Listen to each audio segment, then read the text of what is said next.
De lunes a viernes, suena el río.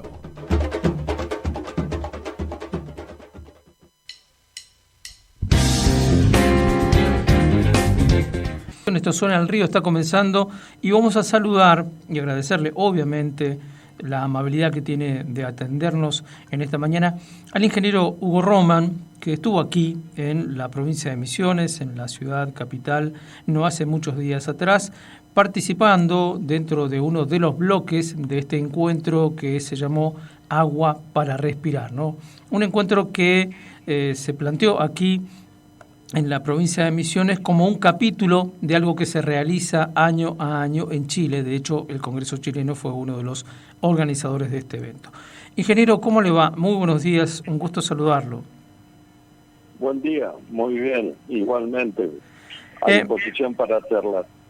Hablemos un poco de su ponencia. La verdad es que quienes estuvimos allí escuchándolo, primero agradecemos enormemente la llaneza, ¿no? Son temas a veces difíciles de explicar, sin embargo usted lo hizo con una enorme precisión y a la vez sencillez, cosa que el que es un lego en el tema siempre agradece, ¿no? Me gustaría que comencemos por un hecho que usted resaltó varias veces sobre esta bajante que los medios hemos llamado extraordinaria del Paraná y las razones que estarían detrás de todo esto. Cuéntenos un poco cuál es la percepción que usted tiene, el conocimiento que usted tiene sobre esta cuestión. Sí, en el 2019, 2020, 3 años consecutivos, el río Paraná y el río Paraguay nos sorprendieron con valores de altura y de caudales muy bajos que llamaron poderosamente la atención. Yo vivo acá en Resistencia, tenemos corriente enfrente y el río tenía alturas y un paisaje que no estábamos acostumbrados a verlo. Entonces, bueno, como uno trabaja en esos temas, empieza a revisar un poco la historia. ¿Cuándo fue alguna vez que el río Paraná llegó en la escala de corriente a 0 metros, que era muy llamativo? En ese contexto también hay que decirlo, y me parece importante, nosotros empezamos a medir el río Paraná ya por principios del siglo pasado, alrededor de 1900, o sea que en la actualidad tenemos 120 años de medición. Entonces uno podría decir, ¿cuántos años? Muchos años. Sí, por ese lado sí, pero por otro lado, ¿cuántos años hace que el Paraná está en esta ubicación? Bueno, hay especialistas que dicen que hace más o menos 10.000 años el río Paraná pasa acá entre Corrientes y Resistencia. Así que tenemos medido el 1% de esa historia. Bueno, entonces en ese contexto lo conocemos poco. Pero aún así uno puede hacer alguna relación con esos 120 años y para encontrar bajantes de esas mismas características hay que ir 50 años atrás. En 1968, 69, 70 se dio un periodo así similar de 3 años con el río ofreciendo las mismas alturas que se dieron en esta situación reciente. Entonces, bueno, eso ya quiere decir que en algún momento eso se dio, no es que la primera vez que se dio. Eso por un lado. Por otro lado, ¿cuáles son las causas? Lo que uno analiza, está claro que llovió poco. Llovió, hubo precipitaciones, una cuenca muy grande, pero no en la cantidad normal que hace que el río tenga valores de altura y de llevar agua normales. Entonces reacciona, como lo hemos visto, bajando a valores claramente inferiores a los normales. Después aparecen otras causas que de algún modo ya tienen menor importancia que esta relación directa. Llueve mucho, el río crece; llueve poco, el río se va hacia abajo. En ese sentido, si uno tiene que analizar esos 100, 120 años, aparece otra cuestión que es la modificación del uso del suelo. Ajá. No es lo mismo una lluvia sobre una selva que sobre agricultura o sobre urbanizaciones. Ahí en ese caso, para la misma lluvia hay mayor caudal, y eso es lo que se notó muy claramente de 1970 a la fecha, donde el río en líneas generales lleva más agua que en los 70 años anteriores que veníamos midiendo. Y otro factor que también aparece, que no está suficientemente estudiado, es el comportamiento de las represas. Hacia 1970 se comienzan a construir, especialmente Brasil, pero nosotros acá también construimos Yacyretá, y hoy hay más de 60 represas sobre la cuenca del Paraná que hacen que cuando aparezcan este tipo de sequías, de lluvia por debajo de lo normal, esas represas comienzan a modificar de algún modo el comportamiento, porque empiezan a sacrificar almacenamiento, no les llega agua suficiente, empiezan a sacrificar almacenamiento y siguen manteniendo de algún modo un caudal hacia aguas abajo que le permite al río no descender tanto. Pero un año lo pueden hacer, 2 a lo mejor también, pero ya al tercero ya la situación es tan crítica. Los embalses en Brasil bajaron hasta el 15% del almacenamiento útil, por lo tanto dice, bueno, tenemos que sacar menos agua. Y eso es un poco esos 3 factores: lluvia por debajo de lo normal, la modificación del uso del suelo, la operación de las represas, lo que dieron como motivo, y por supuesto un periodo de 3 años, es mucho tiempo, claro, en donde se dio esa sequía, lo que motivaron esta gran bajante. Por suerte, en octubre aparecieron lluvias muy interesantes sobre la cuenca del Iguazú, arriba de Itaipú, un poco el corazón de generación de agua del río Paraná, y recuperó el nivel. Pero ahora en noviembre otra vez no llovió y ya se nota que otra vez el río está bajando, por lo tanto, bueno, no se sabe si todavía ya terminó esa gran bajante o estamos en un año de transición hacia un 2023 normal, digamos. Ingeniero, usted también hizo un apartado, y a mí me pareció muy interesante eso también, sobre el tema del llamado fenómeno de la Niña. Me gustaría que nos comente eso, que explique esa cuestión, dado que nosotros en los medios más de una vez cortamos y pegamos, y con bastante facilidad le atribuimos a la pobre niña muchas cosas, ¿no? Sí, está instalado, porque de algún modo las instituciones, los profesionales, está instalado en la sociedad el concepto de que si hay el fenómeno de la Niña, primero, ¿qué es el fenómeno de la Niña? Expliquemos eso. La superficie evaporante más grande que tiene el planeta Tierra es el Océano Pacífico. Ahí hay, a la altura del Ecuador, 15.000 kilómetros de agua a la altura del Ecuador, que es donde el sol siempre da, y por lo tanto, si las aguas están más frías que lo normal, genera menos humedad, menos evaporación, menos humedad y menos lluvia. Entonces está instalado en el inconsciente colectivo de que si hay niña, hay sequía, y el fenómeno inverso, que sería el Niño, las aguas más calientes de lo normal, evapora más humedad, hay mayores lluvias, hay inundaciones, hay crecida del Paraná. Pero no hay una relación directa, especialmente con el fenómeno de la Niña. No significa que siempre que haya un fenómeno en la Niña, que las aguas estén más frías que lo normal, en la cuenca del Plata o en la cuenca del Paraná o en la región noreste del país haya poca lluvia. ¿Por qué? Porque ya hubo fenómenos en la Niña en las cuales las lluvias fueron normales. Hay una relación bastante más directa con el fenómeno de la Niña, del Niño, perdón. Ahí sí, yo diría casi que el 80, el 90% de los años que hubo un calentamiento excesivo de las aguas en el Pacífico, hubo precipitaciones muy excesivas y generación de inundaciones y crecida del río Paraná.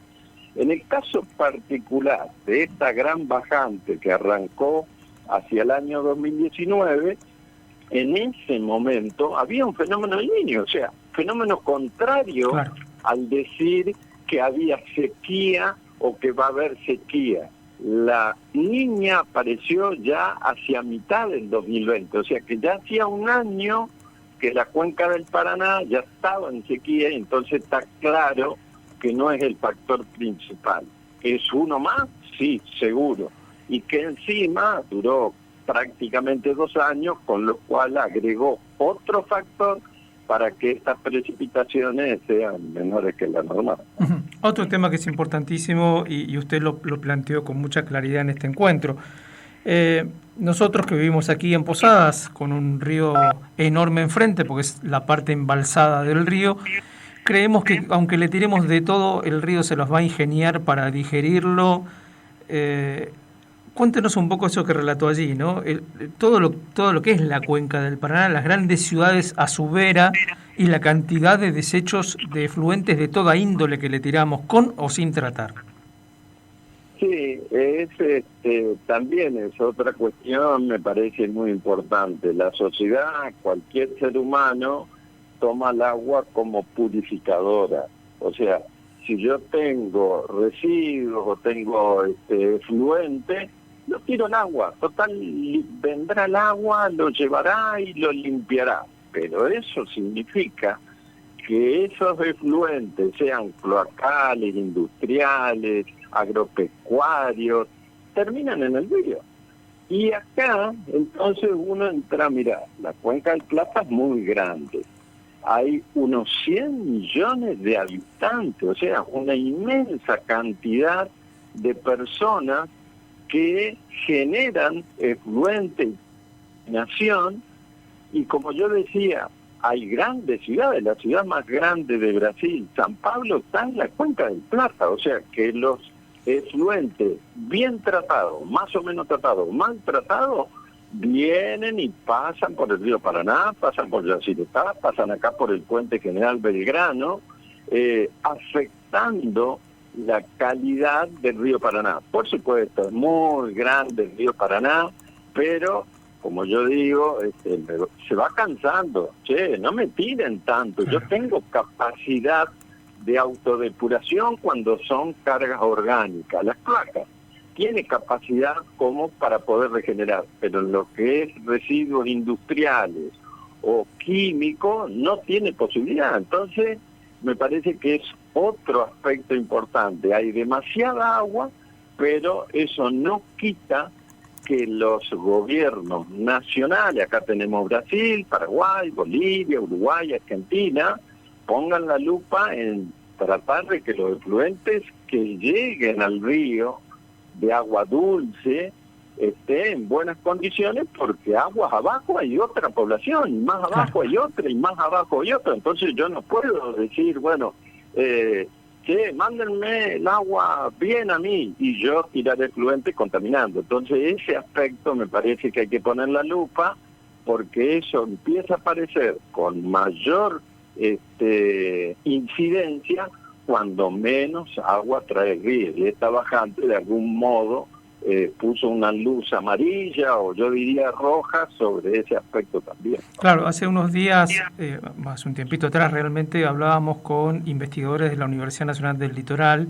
que también en medio de la bajante comenzaron a ver el tema plástico exclusivamente. Y los datos que obtuvieron son muy, muy alarmantes, porque no es solamente plástico, es decir, la botella o el trozo de plástico entero, o la bolsa de nylon que atraganta al biguá, que no la puede tragar, etcétera, ¿no? También está el microplástico y luego el nanoplástico que está en el músculo del pescado que después comemos. Es decir, realmente la situación es complicada. Sí, seguro.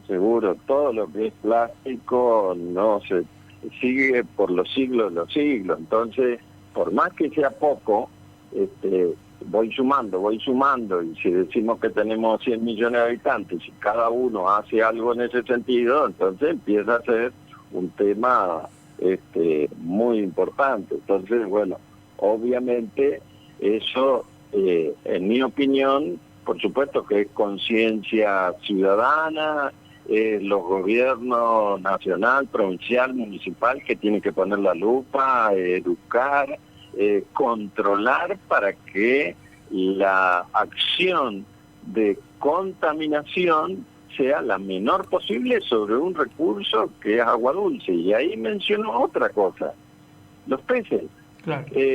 Esta gran bajante fue un impacto muy definido sobre la cantidad de peces y sobre la reproducción. ¿Por qué? Porque los peces, la mayoría de las especies, necesitan salir del cauce, ir al valle de inundación, alimentarse, reproducirse, y eso no ocurrió. Todavía no está claramente medido cuál fue ese impacto, pero evidentemente fue muy grande, con el agravante de que nosotros íbamos a esos lugares donde estaban como casi encerrados en los pozos y los sacábamos fácil, con lo cual es una depredación que se hace sobre ese recurso.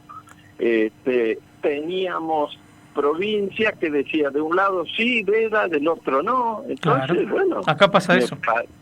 Bueno, entonces me parece que ese es otro aspecto en la cual hay que poner la lupa y acordar, señores, el recurso es uno, y no porque haya una línea que no la veo, de un lado puedo hacer una cosa y del otro lado no puedo hacer otra. Yo puedo aceptar que esto es cíclico, hacía 50 años que no sucedía, pero si vuelve a suceder, no pueden pasar las consecuencias negativas otra vez como sin haber avanzado nada. Entonces, un poco, ponía la lupa en esa obligación que tenemos que hacer para preservar no solo el agua, sino la flora y la fauna que vive justamente de esa agua, ¿no? Para cerrar, ingeniero, bueno, en ese mismo bloque de este encuentro también se escuchó la palabra del ingeniero Gandola y también de gente del área de la administración del recurso a la hora de la provisión de ese recurso a las ciudades y pueblos. Y en todos los casos me parece que hubo fuertes mensajes a los decisores, tanto de su parte como de quienes compartieron con usted ese bloque, ¿no? Sí, a mí me llamó la atención. O sea, uno vive en la parte más húmeda del país.